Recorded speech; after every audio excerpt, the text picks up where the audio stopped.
నమస్తే, welcome to Leo. Pushpa 2 ఇప్పుడు ఒక సెన్సేషన్ని క్రియేట్ చేయబోతుంది. అది ఓన్లీ సినిమా పరంగా కాదు, టికెట్ పరంగా కూడా ఒక సెన్సేషన్ అనుకోవాలి. అదే కాకుండా అల్లు అర్జున్ మాట్లాడిన మాటలు, బన్నీ మాట్లాడిన మాటలు కూడా ఇప్పుడు ఒక సెన్సేషన్ క్రియేట్ చేస్తున్నాయి. మొత్తానికి పుష్ప 2కి సంబంధించి లేటెస్ట్ అప్డేట్స్ ఏంటి అనే దానిపై మనతో పాటు సీనియర్ జర్నలిస్ట్ హేమసుందర్ గారు ఉన్నారు. వారిని అడిగి తెలుసుకుందాం. సార్ నమస్తే. నమస్తే అండి. పుష్ప రిలీజ్ అయినప్పుడు అస్సలు ఎక్స్పెక్ట్ చేయలేదు ఈ సినిమాని నేషనల్ వైడ్గా రిలీజ్ చేయాలని, కానీ ఏదీ లేదు. హడావిడిగా ఏదో రిలీజ్ చేశారు, అనుకోకుండా నేషనల్ వైడ్లో అది మంచి అవార్డు కూడా కొట్టింది. అయితే ఇప్పుడు పుష్ప 2కి సంబంధించి చూసుకునేసరికి పూర్తి విభిన్నంగా ఉంది. అప్పుడు పుష్ప 1 రిలీజ్ చేసినటువంటి ఒక సమయంలో కావచ్చు, ఇప్పుడు పుష్ప 2 రిలీజ్ అవుతున్నటువంటి సమయంలో కావచ్చు, టికెట్ రేట్ ఇష్యూలో కావచ్చు, లేదా మిగతా ప్రొడక్షన్ వాల్యూస్ కావచ్చు, చాలా చేంజ్ వచ్చాయి. కానీ అదే విధంగా అల్లు అర్జున్ మేనరిజంలో కూడా చాలా చేంజెస్ వచ్చాయని చెప్పేసి అయితే ఇప్పుడు మనకి బాగా అర్థమవుతుంది, ప్లస్ కనిపిస్తున్నాయి కూడా. దీంతోపాటు బాయ్కాట్ పుష్ప 2 అనేది ఒక హ్యాష్ ట్యాగ్ మాత్రం బాగా వైరల్ కింద మారింది. ఎందుకు ఇంత వ్యతిరేకత వస్తుందంటే ఏం చెప్తారు? అంటే ఇందులో వ్యతిరేకత రావడం ప్రధానమైన కారణం ఏంటంటే అతని మాట తీరు వల్ల. గతంలో కొద్దిగా ఆ మాట తీరు అలా ఉండేది కాదు. ఈ మధ్యన ప్రతి మీటింగ్లో మాట్లాడిన మాటల్లో కొద్దిగా అతి ఎక్కువ కనిపిస్తుంది చాలామందికి. అందుకనే అది ఒక రాంగ్ మెసేజ్ బయటికి వెళ్ళిపోతుంది. ఆయన గతంలో నాకు తెలిసినంత వరకు అల్లు అర్జున్ అలా ఉండేవాడు కాదు. ఎప్పుడైతే తగ్గేదిలే డైలాగ్ పెట్టుకోవడం వల్ల మరి ఏంటో కానీ తగ్గేదిలే అనే తరహాలోనే ఆయన మాటలు ఉంటున్నాయి. అది ప్రీ రిలీజ్ ఈవెంట్లో కావచ్చు, లేకపోతే బయట షోలో మాట్లాడిన మాటలు కావచ్చు. అదేమవుతుందంటే వేరే ఫ్యాన్స్లో కొద్దిగా ప్రాబ్లం క్రియేట్ చేస్తుంది. ఇంత ఓవర్ చేస్తున్నాడు అనుకునేలాగా ఒక మెసేజ్ వెళ్ళిపోయేసరికి వాళ్ళలో ఈ బాయ్కాట్ పుష్ప అనేది వాళ్ళు హ్యాష్ ట్యాగ్ వైరల్ చేయడం ప్రధాన కారణం. ఒక వర్గం అయితే ఖచ్చితంగా చేస్తున్నారు అది. అందువల్లే అప్పుడు మనం ఒక వీడియో చేస్తే టికెట్ హాట్ కేకుల్లాగా అమ్ముడవుతున్నాయని మనం నిన్న మాట వాడాం. దానికి నేను కామెంట్లో చూశాను, ఎవడరా నీకు చెప్పింది హాట్ కేకుల్లాగా అమ్ముడవుతున్నాయి అంటూ మన మీదే విరుచుపడ్డాడు. అంటే ఒక కావాలనే ఇట్లా మెసేజ్లు స్ప్రెడ్ చేసే బ్యాచ్ కొంతమంది ఉన్నట్టుగా అనిపిస్తుంది. అలాగే ఒక ప్రముఖ హీరో ఫ్యాన్స్లో కూడా వాళ్ళు కూడా మేము సినిమా చూడడం అన్నట్టుగా నాకు ఫోన్లు వచ్చినాయి, వీరాభిమానులు కూడా. మరి ఎట్లా పుట్టిందో తెలియదు, కానీ ఇదంతా ఒక వర్గం అయితే సపరేట్ అయినట్టుగా భావించాలి. ఇంకొక అంశం ఏంటంటే అసలు మెగాస్టార్ చిరంజీవి గారు వస్తారు చీఫ్ గెస్ట్గా అనుకున్నారు ప్రీ రిలీజ్ ఈవెంట్కి. చిరంజీవి గారిని పిలవలేదు ఆయన, ఈ గతంలో కూడా ఎవరిని పిలవలేదు ఆయన. దానివల్ల ఏమవుతుందంటే గ్యాప్ పెరిగిందా అనేది ఒకటి క్రియేట్ అవుతుంది. మెగా ఫ్యామిలీకి వీళ్ళకి గ్యాప్ వల్ల వచ్చిన వివాదమే చెప్పాలంటే అదే అండి. అయితే కాకపోతే అల్లు అర్జున్ స్వరంలో కావచ్చు, లేదా తన వ్యక్తిత్వంలో కావచ్చు, ఎప్పుడైతే నేషనల్ అవార్డు తీసుకోక మునుపు కూడా కొద్దిగా గొప్ప ఉండేది, కానీ ఎప్పుడైతే నేషనల్ అవార్డు వచ్చిన తర్వాత పూర్తిగా అల్లు అర్జున్లో మార్పులు వచ్చాయి. సో అసలు నాకు ఎవరితో సంబంధం లేదు, అల్లు ఆర్మీ అంటూ కూడా ఆ పదం కూడా ఇప్పుడు కోర్టుకి సంబంధించి దాన్ని మీద ధిక్కరిస్తుంది. సో ఎందుకని ఇలాంటి వివాదాస్పదమైన వ్యాఖ్యలు చేస్తున్నాడు అల్లు అర్జున్ అంటే, ఖచ్చితంగా రాబోతున్నట్టు హిట్ చూసుకొని అని చెప్పేసి అంటే ఏమంటారు? అంటే హిట్లు అదేనండి, ఇప్పుడు ఎదిగే కొద్దీ ఒదిగి ఉండాలని చిరంజీవి గారు చెప్తూ ఉంటారు. చిరంజీవి గారు అలాగే ఉంటారు. ఆయన పెద్ద స్టార్ అయినా కానీ నాకు ఆయనలో నచ్చే గుణం అదే. ఎంత ఎదిగినా కానీ ఆ వినయ విధేయతలో మసలి విషయంలో ఆయన చాలా బిల్డప్ చేసుకున్నారు. మరి అల్లు అర్జున్ కూడా గతంలో అలాగే ఉండేది. ఎందుకంటే నేను ఆయన ఇంటర్వ్యూ చేశాను, మరి ఒక మ్యాగజైన్ కోసం అని, ప్రముఖ మ్యాగజైన్ కోసం ప్రత్యేకంగా నేను భేటీ అయితే వివాదాస్పద క్వశ్చన్ కూడా నేను అడిగినప్పుడు ఆయన ఏమన్నారంటే, ఈ ప్రశ్నకు నేను సమాధానం చెప్తా అన్నారు. పక్కనే ఉన్న పిఆర్ఓ ఏంటంటే ఆ క్వశ్చన్ అవాయిడ్ చేసి నన్ను అడుగుతుంటే ఆయనే నేను ఈ ప్రశ్నకు సమాధానం చెప్తానంటూ ఇంగ్లీష్ మీడియం వాటి మీద అని చెప్పారు సమాధానం. అట్లా ఉండేది. నేను ఆ షాట్లో కొన్ని షూటింగ్ స్పాట్లో చూసినప్పుడు కానీ స్టాఫ్తో మసిలే విధానంలో కానీ అట్లా ఉండేది. కానీ మాటల పరంగా చూసుకుంటే ఇప్పుడు కొద్దిగా అప్పటి మాట తిరిగి ఇప్పుడు మాట తిరిగి తేడా వస్తుంది. అంటే ఆత్మవిశ్వాసం పెరిగినట్టు అనుకోవాలా, అది అతి విశ్వాసం అనుకోవాలి తెలియదు, కానీ తగ్గేదే లేని డైలాగ్ తరహాలోనే ఆయన మాటలు ఉండటంతో అది ఒక రాంగ్ మెసేజ్ వెళ్ళిపోతుంది బయటికి. అది ఈ విషయంలో కొద్దిగా ఆయన తను మలుచుకుంటే బెటర్ ఏమనిపిస్తుంది నాకు కూడా. అయితే చిరంజీవి గారు చూడనటువంటి హిట్లు లేవు, హైట్స్ లేవు, కానీ చిరంజీవి గారి ఫ్యామిలీకి సంబంధించి చూసుకుంటే గతంలో ఎన్నోసార్లు అల్లు అరవింద్ గారికి ఎక్కువ ప్రిఫరెన్స్ ఇస్తారా, లేదా చిరంజీవి గారికి అంటే నో డౌట్ చిరంజీవి గారు అని చెప్పినటువంటి ఒక అల్లు అర్జున్ ఈరోజు ఎందుకు మాట మార్చాడు అంటే ఏం చెప్తారు? అది ఎక్కడో ఏదో తేడా కొట్టిందండి. ఆ తేడా వల్లే అది జరుగుతుంది అనుకుంటున్నాను నేను. అది ఏం జరిగిందో మనకి ఇంటర్నల్ వ్యవహారం తెలియదు.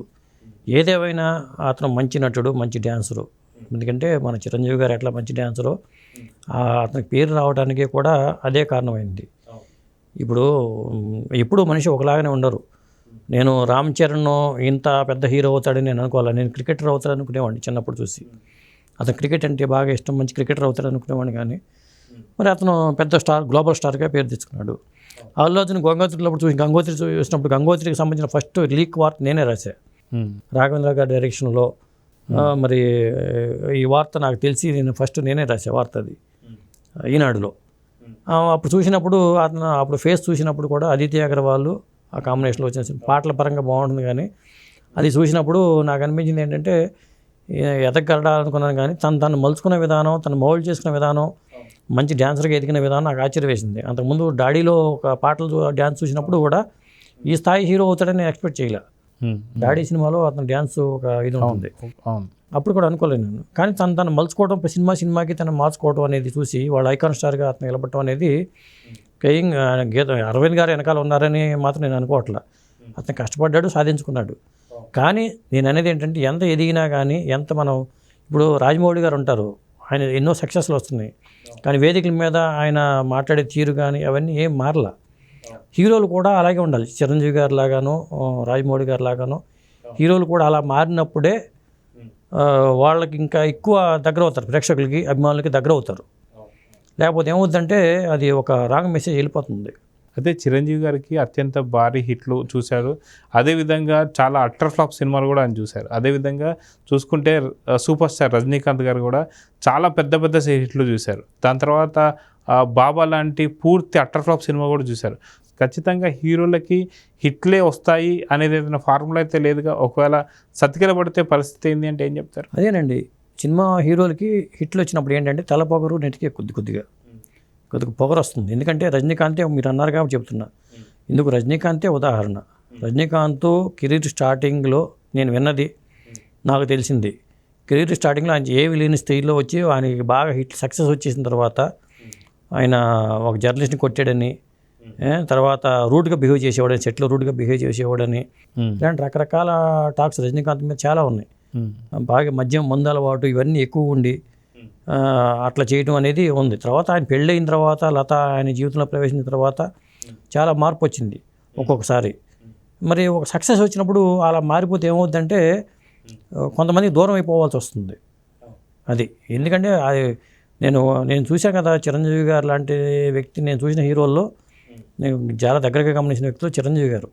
ఈ విషయంలో నేను బాగా చూసిన సమకాలీకులు చూసుకుంటే అట్లా చూసుకుంటే, మరి తమిళనాడులో చూసుకుంటే రజనీకాంత్ కూడా తన వైఖరి మార్చుకుంటూ వెళ్ళారు. కమల్ హాసన్ గారు చక్కగా ఉండే టైపే. అంటే ఏజ్తో పాటే కొంత మెచ్యూరిటీ లెవెల్స్ ఆటోమేటిక్గా వస్తాయి అనుకుంటాను నేను అనుకోవటం. జనరల్గా అయితే నేను స్టార్టింగ్లో చూసిన అల్లు అర్జున్కి ఇప్పుడు చూసిన అల్లు అర్జున్కి కొంత తేడా అయితే ఉంది. కానీ ఆ తత్వం అయితే, మెంటాలిటీ అది కాదు, ఏదో ఎక్కడో ఆయన ఈగో దెబ్బతిందేమో అనుకున్నాను నేను. అయితే ఏదైతే అల్లు ఆర్మీ అని చెప్పేసి వాళ్ళ మీద బేస్ అయిపోయినటువంటి ఒక అల్లు అర్జున్ ఇప్పుడు తగ్గేదేలే అంటున్నారు. కానీ తగ్గాల్సిందే అని చెప్పేసి అయితే చాలామంది ప్రేక్షకులు అంటున్నారు. దీని గురించి ఏం చెప్తారు? ముందు రేట్లు తగ్గాలిలే అంటున్నారు అందరూ, టికెట్ల రేట్లు తగ్గాలిలే అంటున్నారు. నేను తగ్గేదిలే అంటే అది ఇంకో రకంగా మాట అనలేము. కానీ తగ్గేదిలే అనే మాటని రేట్లు మాత్రం తగ్గించమని అంటున్నారు. ఎందుకంటే టికెట్ బుక్ చేసుకోవడానికి బుక్ మై షో ఓపెన్ చేసినా, డిస్ట్రిక్ట్ యాప్ ఓపెన్ చేసినా టికెట్లు చూసుకుంటే 500 పైనే ఉన్నాయి, కానీ మామూలుగా లేవు 5వ తారీఖు నుంచి. ఇక ప్రీమియర్ షోలకి అయితే 800 అంటున్నారు. ఇంకా ఎక్కువ కూడా అమ్ముకుంటున్నారని, అభిమానులు కొంత అమ్ముకుంటున్నారనేది ఉంది. ఇక్కడ ఏమవుతుంది, ఇంత డబ్బులు పెడితే వాళ్ళకి ఒక రికార్డు తక్కువచ్చేమో, కానీ అభిమానుల జేబులో డబ్బులు, లేకపోతే సినిమా అభిమానుల జేబులో డబ్బులు చిల్లు పడుతుంది. వీళ్ళకి రెమ్యునరేషన్ రూపంలోనో లేకపోతే ఒక 250 కోట్లు 300 కోట్ల రూపాయలు వచ్చి పడిపోతున్నాయి. మీరు వాళ్ళు 300 కోట్లు 600 కోట్లు ఖర్చు పెట్టి ఎవరు తీయమన్నారు లేకపోతే ఏంటి, కానీ మాటలు కూడా వస్తున్నాయి బయట. ఎందుకంటే ఇంత రేట్లు ఎందుకు పెంచమంటున్నారు అనేది. టికెట్లకు అమ్ముడవుతున్నాయి అని మనం ఆనందించాలో, ఇలాంటి మాటలు వస్తున్నాయని చెప్పి బాధపడాలో కూడా అర్థం కావట్లేదు. ఎందుకంటే ఫస్ట్ రికార్డు కోసం అని చెప్పి ఇట్లాంటి పెడుతున్నారు. అట్లా కాకుండా నేను అదే చెప్పాను, అంతకుముందు మనం ఒక వీడియో కూడా చేసాం. టికెట్ సంఖ్య అనేది పెట్టాలి, కానీ అమౌంట్ పెట్టకూడదు. రేట్లు డబుల్ రేట్లు పెట్టుకుంటే ఒక రికార్డు వచ్చేసిందంటే ఎట్లా కుదురుతుంది? ఇప్పుడు 250 కోట్లు వచ్చింది అనుకుందాం, అంటే 125 కోట్లే వసూలైనట వాస్తవంగా రేటు ప్రకారం. దాంట్లో గ్రాస్ షేర్ చూడాలంటారా? మళ్ళీ అంతే కదా, మరి ఇవన్నీ ఉంటాయి. కాబట్టి రేట్లు కాకుండా రికార్డుల కోసం అయితే టికెట్ల సంఖ్య చూడండి, ఫస్ట్ డే ఎంతమంది చూశారని చెప్పండి. అంతేగాని ఇంత వసూలైన అని చెప్పడం వల్ల అది రాంగ్ మెసేజ్ వెళ్ళిపోద్ది, మీకు కోట్లు మేము తినేసారని వచ్చేసినాయని అనుకుంటారు. అది ప్రమాదకరం కూడా. ఎందుకంటే ఇన్ని కోట్ల రూపాయలు మనం ఇచ్చేస్తున్నామా అని జనమే ఆశ్చర్యపోయే పరిస్థితి వచ్చేస్తుంది రేట్లు చెప్పడం వల్ల. అట్లా కాకుండా ఇన్ని టికెట్లు తెగినాయి, ఇంతమంది చూశారని చెప్తే ఒక రికార్డు ఉంటుంది. బాహుబలి టోటల్గా ఎంతమంది చూశారు, అవును, లేదా RRR టోటల్గా ఎంతమంది చూశారు అని ఒక రికార్డు ఉంటుంది. ఎందుకంటే ఇంటర్నేషనల్ రికార్డు పరంగా చూసుకుంటే ఇప్పుడు దాకా 223 కోట్లతో RRR పేరుతో ఉంది. ఆ రికార్డుని ఇప్పుడు బ్రేక్ చేసేస్తుంది. ఈ రేట్లు పెట్టుకుంటే ఖచ్చితంగా పుష్ప 2 అనేది బ్రేక్ చేస్తుంది. ఇండియా ఇప్పుడు ఆల్రెడీ బాలీవుడ్ రికార్డుని బ్రేక్ చేసిందని చెప్తున్నారు. 80 కోట్లు అనేది చెప్తున్నారు ఫస్ట్ డే. ఇదండి. సో మొత్తానికి చూసుకుంటే అల్లు అర్జున్ బన్నీ ఎవరైతే ఉన్నారో ఖచ్చితంగా తగ్గేదేలేనా లేదా తగ్గాల్సిందేనా అంటే ఏమంటారు? తగ్గాల్సిందే, 100% తగ్గాల్సిందే. ఎందుకంటే సినిమా ప్రభావం తెలియదు. దీనికి 3వ పార్ట్ ఉంటుంది. దీనికి పుష్ప 3 ది ర్యాంపేజ్ అనే టైటిల్ కూడా బయటకు వచ్చేసింది. దీనికి 3వ పార్ట్ కూడా ఉంటుందని, సినిమాలో ఒక లీడ్ వదిలారని బయటకు టాక్ అయితే వస్తుంది. కాబట్టి ఇట్లా తగ్గేదిలే అంటే రేపొద్దున మరి జనమే తగ్గించేస్తారు. కాకుండా ఆయనే తగ్గితే చక్కగా ఇక నేను తగ్గిపోయాను అనేలాగా ఆయన బిహేవియర్ ఉంటే మాత్రం బాగుంటుంది. ఎందుకంటే ఆయన మీద ఈ బాయ్కాట్ హ్యాష్ట్యాగ్ వైరల్ చేస్తున్నారు కాబట్టి. ఎందుకంటే అట్లాంటి శత్రువులను పెంచుకోకూడదు. మనం ఎదిగే కొద్దీ మన శత్రువులు పెరగకూడదు. మనం ఎదిగే కొద్దీ మన శత్రువులు లేకుండా ఉండాలి. అది.